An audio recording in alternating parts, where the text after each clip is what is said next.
வணக்கம் என் இளைய தலைமுறையே, மாறுவோம் மாற்றுவோம்.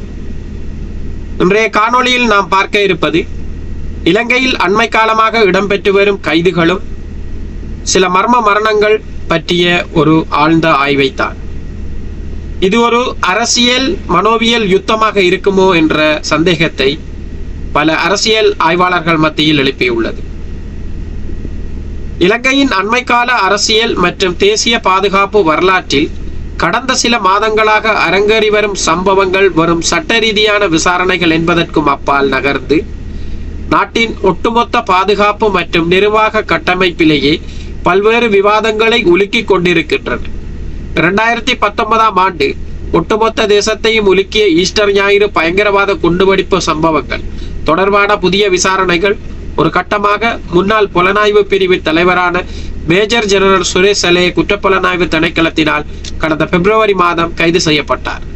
நாட்டின் மிக முக்கிய உளவுத்துறையின் பொறுப்பில் இருந்த ஒரு உயர் அதிகாரி கைது செய்யப்பட்ட அந்த நிமிடம் முதல் இலங்கையின் அரசியல் களத்தில் ஒரு புதிய நகர்வு ஆரம்பமானது. அவர் கைது செய்யப்பட்ட சில நாட்களிலேயே அவர் தடுத்து வைக்கப்பட்டுள்ள விதம் மற்றும் விசாரணை அதிகாரிகள் அவரிடம் வாக்குமூலங்களை பெறும் முறைகள் குறித்து பல்வேறு தகவல்கள் பொதுவெளியில் கசிய தொடங்கின. சுரேஷ் சலையின் மனைவி அவரது சட்டத்தரணிகள் உத்தியோகபூர்வமாக ஊடகங்கள் வாயிலாக வெளியிட்ட குற்றச்சாட்டுகள் இந்த விசாரணையின் போக்கில் ஒரு புதிய விவாதத்தை ஏற்படுத்தின எனலாம். அவரது குடும்பத்தினர் மற்றும் சட்டத்தரணிகள் தரப்பில் முன்வைக்கப்பட்ட பிரதான குற்றச்சாட்டு என்னவென்றால், விசாரணை காவலில் அவர் கடுமையான மற்றும் ஒரு மனிதனின் அடிப்படை சுய கௌரவத்தை பாதிக்கக்கூடிய வகையிலான உடல் மற்றும் உளவியல் ரீதியான அழுத்தங்களுக்கு உள்ளாக்கப்படுகிறார் என்பதாகும். குறிப்பாக நாட்டின் உயர் இராணுவ அதிகாரிகளில் ஒருவராக இருந்த நபர் விசாரணை அறைகளில் ஆடைகளின்றி நிறுத்தப்பட்டு அவமானப்படுத்தப்பட்டதாக அவரது தரப்பு உத்தியோகபூர்வமான ஊடக அறிக்கைகளில் சுட்டிக்காட்டியது. இதன் ஒரு பகுதியாக அவரது உடலில் உணர்வுபூர்வமான பகுதிகளில் மிக கடுமையான காயங்கள் ஏற்பட்டிருப்பதாக அவரது மனைவி காவல்துறை தலைமையகத்திற்கு அனுப்பிய கடிதத்தில் குறிப்பிட்டிருந்தார். ஒரு மனிதனின் அடிப்படை உரிமைகளை மீறும் வகையில் விசாரணைகளின் போது கடினமான பொருட்களை கொண்டு மனிதநேயமற்ற முறையில் காயங்களை ஏற்படுத்தும் நோக்குடன் கையாளுதல் அங்கு நிகழ்த்தப்பட்டுள்ளதாகவே அவரது தரப்பினர் இந்த தரவுகள் மூலம் ஊடகங்களுக்கு தெரிவித்தனர். இத்தகைய அழுத்தங்களுக்கும் தன் மீதான விசாரணை முறைகளுக்கும் எதிர்ப்பு தெரிவித்தும் இந்த ஒட்டுமொத்த விசாரணையையும் முன்னெடுக்கும் முதன்மை விசாரணை அதிகாரியான சானி அபேசேகர உத்தியோகபூர்வ நடைமுறைகளுக்கு புறம்பாக செயல்படுகிறார் என்றும் குற்றம் சாட்டியும் சுரேஷ் சலே தான் தடுத்து வைக்கப்பட்டிருந்த இடத்திலேயே உண்ணாவிரத போராட்டத்தை தொடங்கினார். இந்த தொடர்ச்சியான உண்ணாவிரத போராட்டத்தின் காரணமாக அவரது உடல்நிலை மோசமாக நிலையை எட்டியது. இதன் விளைவாக அவர் கொழும்பு தேசிய மருத்துவமனையில் தீவிர சிகிச்சை பிரிவில் அவர் அவசரமாக அனுமதிக்கப்பட்டார். அங்கு அவரது உடல்நிலை கருதி மருத்துவ குழுவினரால் அவரது மூக்கு மற்றும் தொண்டை வழியாக சிறப்பு மருத்துவ குழாய்கள் செலுத்தப்பட்டு அதன் மூலமாகவே அவருக்கு உணவும் மருந்துகளும் வழங்கப்பட வேண்டிய சூழல் உருவானது. நாட்டின் உயர்மட்ட புலனாய்வு அதிகாரி ஒருவர் மருத்துவமனையில் இவ்வாறானதொரு தீவிரமான மருத்துவ கட்டமைப்புக்குள் அனுமதிக்கப்பட்டுள்ளார் என்ற செய்திகளும் அதற்கு ஆதாரமாக முன்வைக்கப்பட்ட உத்தியோகபூர்வ கடிதங்களின் விவரங்களும் மாற்று ஊடகங்கள் மற்றும் சமூக வலைத்தளங்களின் மூலமாக தேசத்தின் பல்வேறு பகுதிகளிலும் பரப்பப்பட்டன. விசாரணை அதிகாரிக்கு எதிராக முன்வைக்கப்பட்ட குற்றச்சாட்டுகளும் குழாய் மூலம் உணவு செலுத்தப்பட்ட இந்த சம்பவங்களும் பொதுவெளியில் பெரும் விவாத பொருளாக மாற்றப்பட்டதன் பின்னணியை நாம் இரண்டு முற்றிலும் மாறுபட்ட ஆழமான அரசியல் மற்றும் தந்திரோபாய பார்வைகளின் ஊடாக அணுக வேண்டிய தேவையுள்ளது. முதல் பார்வையின்படி இது புதிய அரசாங்கத்தின் விசாரணை பிரிவினர் தங்களுக்கு எதிராக செயல்பட்ட அல்லது தங்களால் அடுத்ததாக கைது செய்யப்படவிருக்கும் மற்ற உயர்மட்ட அதிகாரிகளுக்கு விடுத்த ஒரு மறைமுக எச்சரிக்கையாக இருக்கலாம் என்று பல்வேறு அரசியல் கருத்துரைகளில் ஊடக விவாதங்களிலும் இத்தகைய கேள்விகள் எழுப்பப்பட்டுள்ளன.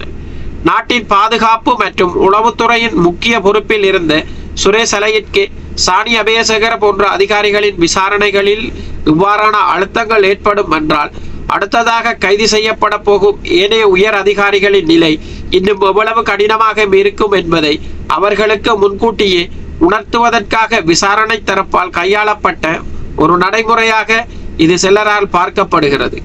மறுபுறம் இதன் இரண்டாவது பார்வை முற்றிலும் ஒரு தந்திரோபாய நகர்வை வெளிப்படுத்துகிறது. சுரேஷ் சலேயின் வழக்கில் தொடர்புடையதாக கருதப்படும் மற்றும் கடந்த காலங்களில் அதிகாரத்தில் இருந்த சில தரப்பினர் சலே விசாரணைகளின் வாக்குமூலங்களை முழுமையாக அளித்துவிடக் கூடாது என்பதிலும் இந்த வழக்கை எப்படியாவது திசை திருப்ப வேண்டும் என்பதிலும் கவனம் செலுத்தி இருக்கலாம்.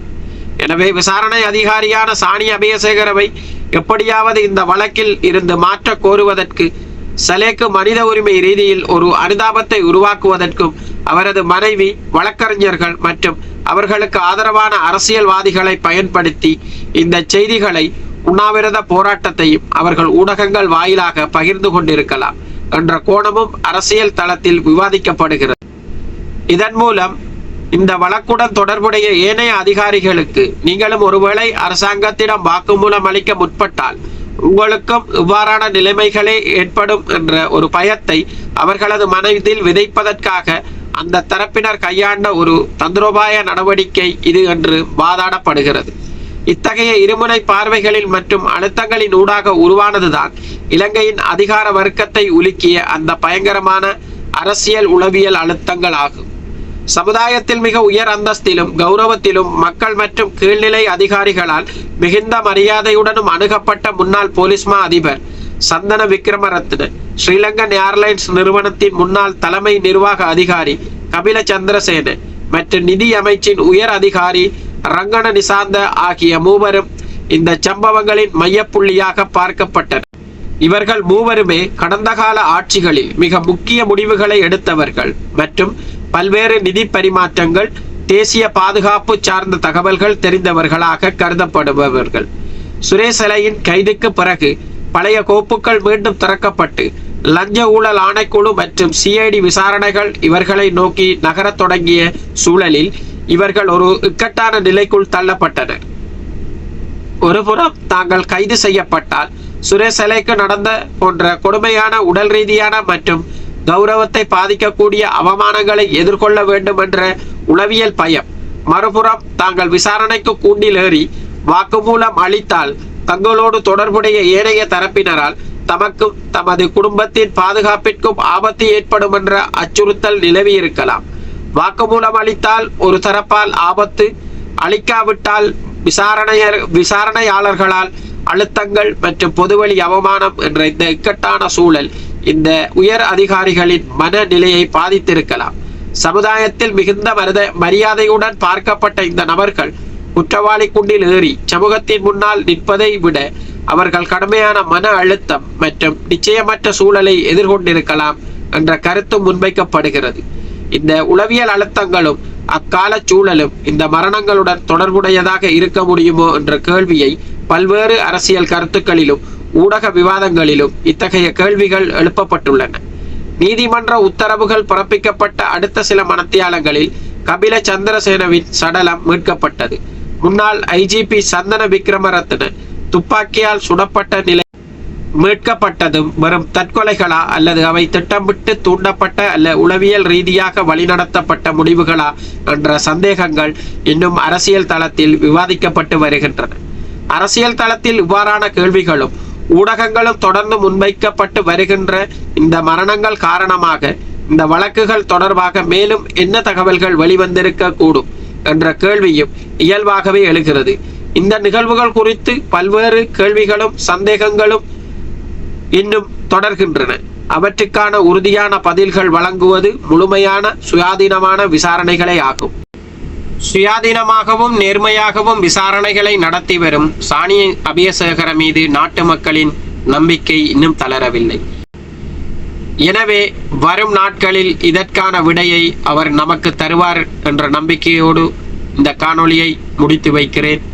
இந்த காணொளி உங்களுக்கு பிடிச்சிருந்தா ஷேர் பண்ணுங்க, லைக் பண்ணுங்க, சப்ஸ்கிரைப் என்னோட சேனலை, இது போன்ற காணொளிகளை பார்ப்பதற்கு என்னோட சேனலை சப்ஸ்கிரைப் செய்யுங்க. நன்றி, வணக்கம்.